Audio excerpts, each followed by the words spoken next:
Hey, this is Chris Brooks, owner of Bigfishin Custom Tackle, and this morning we're going to talk about making halibut scents for when you go halibut fishing. And I believe that a scent trail, a good scent trail, is the key to catching a lot of halibut. So, what we're going to do is we're going to make our own scent, and this is old salmon roe that I had cured and I have not used. It's cured with the borax and dye, and use this for catching salmon and steelhead in the rivers. And it's also used in a lot of popular commercial scents out there.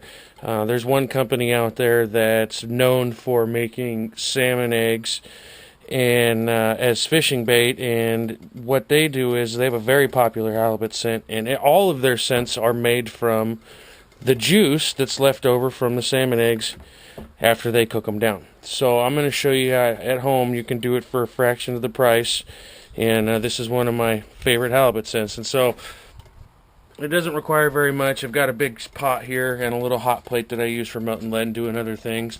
I have a jar of mineral oil here. It goes for about $3. It's super cheap, and it's just sort of a binding agent for everything.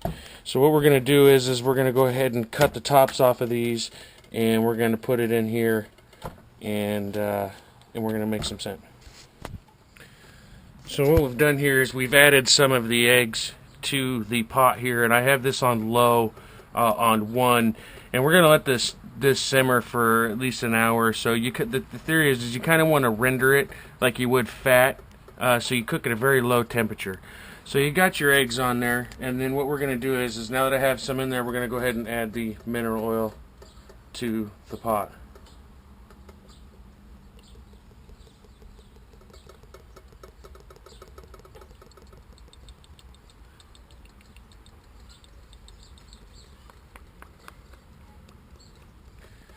Okay, now that we've got the mineral oil in there with the eggs, we're going to add the rest of our eggs. This is probably, I don't know, 3 or 4 or 5 pounds of eggs. You could do this with just, I would imagine, with just a couple of skeins and 1 bottle of mineral oil. But as you can see, it's kind of starting to separate a little bit. So we're going to go ahead and add these next. So here it is. We've got it all in there. You can see there's even a couple of cured prawns that were in there. They fell in there. They must have been in the bottom of the bucket I had with the eggs in it. But we're gonna let this go on low. Like I've got it on 1. On this thing goes all the way up to 6. I have it on 1, and we're just gonna cook it on 1 for the next hour or so at least, and see what it looks like, and I'll keep you guys updated as it goes. But we want it to kind of break down, and for the mineral oil to turn red, and for it to all kind of bond together a little bit, so we get a nice sticky scent. And like I said, we'll have a look back at it here in a little while. Here we are. We're about an hour into it now. You can see that the skeins have broken down, and that the mineral oil is really starting to mix with the eggs, and it's getting that nice rich pink color. It's really kind of gloppy and gloopy, and it's looking good here, and I think we're going to let it go just a little bit longer, but this is definitely what we want to see. So we'll check back in with it here in a little while. Okay, so it's been about 3 hours on low here, and you can see that it's really starting to liquefy. I actually ended up having to add a little bit more mineral oil to it because it was getting kind of thick. So I suggest if you're going to do this at home that you should buy 2 bottles of mineral oil and not 1. Luckily I had some more sitting around here, so it wasn't a big deal for me.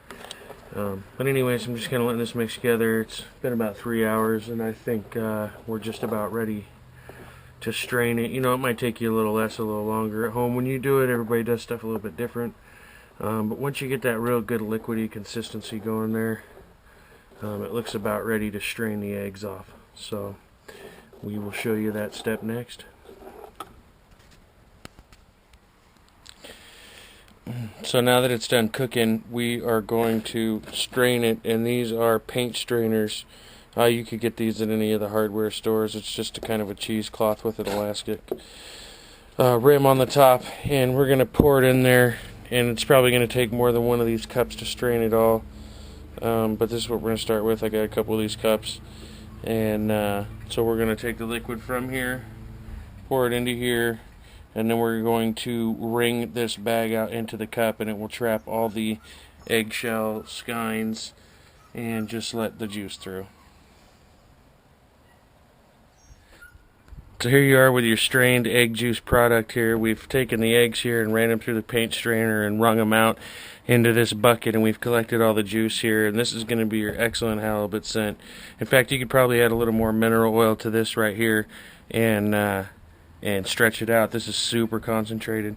And we're not going to throw away these eggs. I don't like to waste anything. That right there is probably the best shrimp bait you can get, and some of the best crab bait you can get, so that's going to get mixed up in my chum.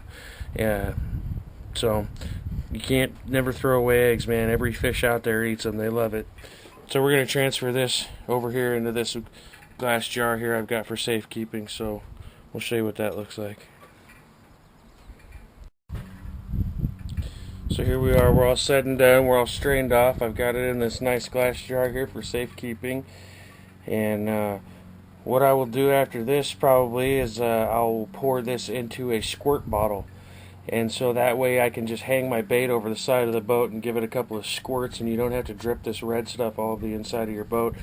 But this is excellent scent here. This is killer for lingcod, halibut, crab, shrimp. I mean, this is really one of the best all-around scents that you can make. And so I hope you guys have a lot of good luck out there with it, and do a little experimenting yourself. And this is Bigfishin Custom Tackle asking you to keep your rods in the water, and I'll see you out there this summer.